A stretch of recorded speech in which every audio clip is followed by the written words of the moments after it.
소중한 정보가 있고 즐거운 음악이 흐르는 TVN 충청내 거친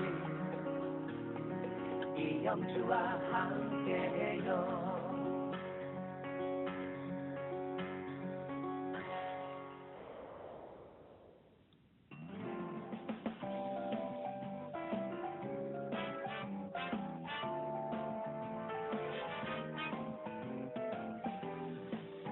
채용에서 퇴직까지 근로자의 모든 법률 문제는 이곳에서 해결해 보시죠. 노사관계에 대한 합리적인 방안을 제시해 드립니다. 실용 노무백과 세종노사연구원의 남영민 노무사와 함께하겠습니다. 노무사님 안녕하세요. 네, 안녕하세요. 기업사랑 인간존중 세종노사연구원 노무사 남영민입니다. 반갑습니다. 네, 반갑습니다. 노무사님 오늘은 아파트 사시는 분들이라면 눈이 번쩍 뜨일 만한 주제를 소개해 주신다고요? 네, 그렇습니다.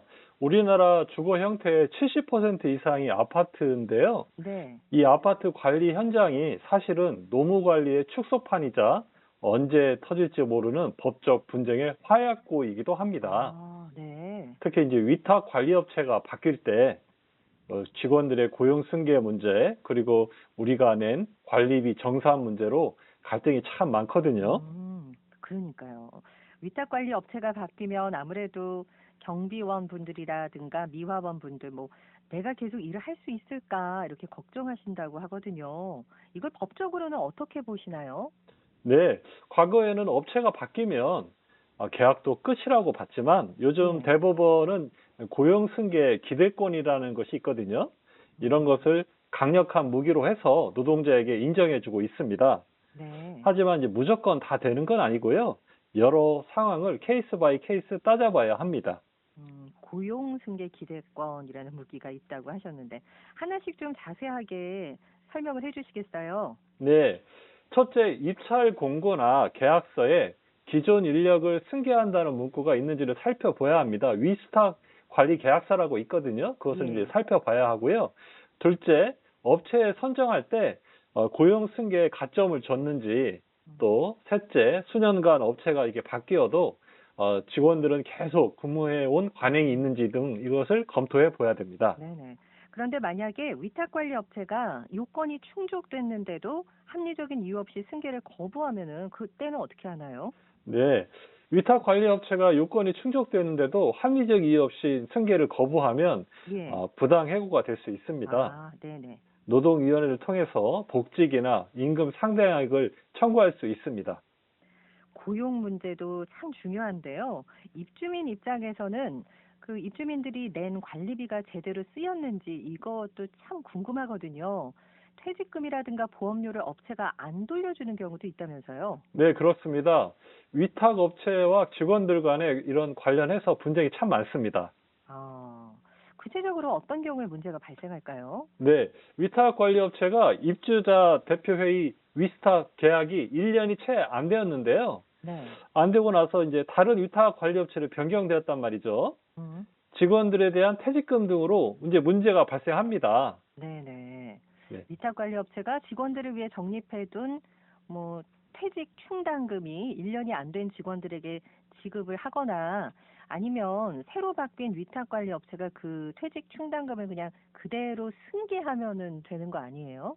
네, 그렇습니다. 그런데 예. 실무에서는 간혹 기존 관리 업체가 입주자 대표 회의와 체결한 위스탁 계약서 조항을 가지고 이게 보관하고 있던 퇴직 충당금을 자신의 몫으로 챙기는 경우가 발생하고 있습니다. 그래요. 구체적으로 어떤 예들이 있었습니까? 예, 사례가? 예. 예를 들자면 위탁 관리 업체가 위스탁 계약서 조항에 위스탁 계약이 종료하더라도 퇴직금 등을 사후 정산하지 않는다는 조항을 근거로 이런 주장을 하는 겁니다. 그렇군요. 입주자 대표회의가 위탁 관리 업체와 위스탁 계약을 하실 때 계약서 조항을 정말 하나하나 꼼꼼히 살펴보셔야 될 것 같네요. 네, 그렇습니다. 근데 사실은 좀 그렇게 하지 않는 경향이 있어서 좀 걱정이 됩니다. 그렇군요. 네, 입주자 대표 회의는 위스탁 계약서를 꼼꼼히 살펴보아야 하고요. 반드시 퇴직금이나 보험료 등을 사후 정산하도록 하는 것이 필요합니다. 네네. 네, 통상 아파트 위탁 관리는 이제 아파트 입주민들과 위탁 관리업체 간의 민법상 위임 관계라고 하거든요. 그렇기 음. 때문에 남은 돈은 돌려주는 게 원칙입니다. 예. 실제 지출하지 않은 퇴직금이나 보험료를 업체가 이렇게 가져가는 건 특별한 약정이 없는 한 부당이득이 될 것입니다. 그럴 것 같습니다. 그러면 이런 분쟁을 막으려면 입주자 대표회의에서 어떻게 대응을 해야 될까요? 예, 이런 측면에서 입주자 대표 회의의 어떤 권한과 또 역할이 상당히 중요한데요. 단계적 네. 전략이 필요합니다. 네네. 먼저 예방 차원에서요. 입찰 단계부터 고용 승계의 범위와 정산 의무를 명확히 목 박으시고요. 음. 다만 입주자 대표회가 직접 면접이나 징계에 관여하면 또 실질적 사용자가 돼서 직접 책임을 질 수 있기 때문에 주의가 필요합니다. 또한 어. 관리업체의 인건비 집행 내역과 실제 4대 보험 가입 현황을 꼼꼼히 대조해 차액을 한번 챙겨 보시고요. 네. 그렇게 하실 필요가 있습니다. 음, 오늘 말씀 들어보니까요, 뭐 다른 현장과 마찬가지로 아파트 관리 현장의 투명성이 정말 중요하구나 이런 것도 다시 한번 느끼게 되네요. 네, 그렇습니다. 위탁 관리업체는 관행적 이득이라는 유혹을 버리고 예, 입주자 대표회의는 정당한 권리를 행사해서 아파트 입주민들의 관리비가 부당하게 빠져나가지 않도록 해야 되겠습니다. 네, 우리 재산권은 우리가 지켜야 합니다. 맞습니다. 네, 네. 또 아주 가끔요, 아파트 입주민이나 입주자 대표회의가 아파트 관리 직원의 인사에 부당하게 개입을 한다거나 또 갑질 같은 횡포 부리는 경우도 좀 종종 있지 않습니까? 네, 그렇습니다. 대부분의 입주자들은 그렇지 않죠.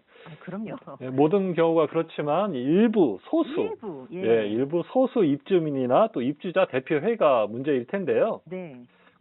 공동주택관리법상 입주자 등은 공동주택에 근무하는 관리소장 및 근로자에게 적정한 범위에서 벗어난 부당한 지시를 하거나 명령을 할 수 없도록 되어 있습니다. 네. 어떤 계약이든 정말 꼼꼼하게 하나하나 좀 잘 살펴봐야 되는 거 굉장히 중요하고요. 부당이득을 자기가 막 꿀꺽하거나 그러면 절대로 있어서는 안 될 일입니다. 노무사님 끝으로 관련해서 좀 당부 말씀 좀 전해주세요. 네, 간혹 입주자 대표회가 위탁 관리임에도 불구하고 직원의 면접, 채용, 뭐 징계에 깊이 관여하는 경우도 있거든요. 예, 아파트 관리 현장에서 입주민의 정당한 권리 행사는 중요하지만 네네. 법령에 정한 범위를 또 벗어나서 인사권에 간섭한다든가 이런 것은 오히려 아파트 단지의 투명성을 해치고 또 나중에 분쟁이 발생하면 막대한 법적 비용이 발생하기 때문에 이 부분에 대해서는 또 주의가 필요해 보입니다. 네, 적정한 범위에서 벗어난 부당한 지시를 했다 이러면은 어떻게 좀 항의를 하거나 그래야 되는 겁니까? 네, 관련해서 아까 말씀드렸듯이 위스탁 관련 계약서는 꼼꼼히 챙기시되 네. 직접 위스탁 관리 계약서의 직원들에 대해서 직접 주의를 하거나 그렇게 인사권에 개입하는 것은 안 되겠습니다. 알겠습니다. 네. 자, 1477번님께서 노무사님 반갑습니다 하시면서 예전에 그 노무사 사무실에 가서 많이 도움을 받은 적이 있어서 생각이 나서 문자를 주시면서 직장인들도 많이 좀 도와주십시오라고 아우, 감사합니다. 문자를 남겨주셨습니다. 예, 네. 오늘 말씀 잘 들었습니다. 네, 고맙습니다. 네, 실용노무백과 세종노사연구원의 남영민 노무사였습니다.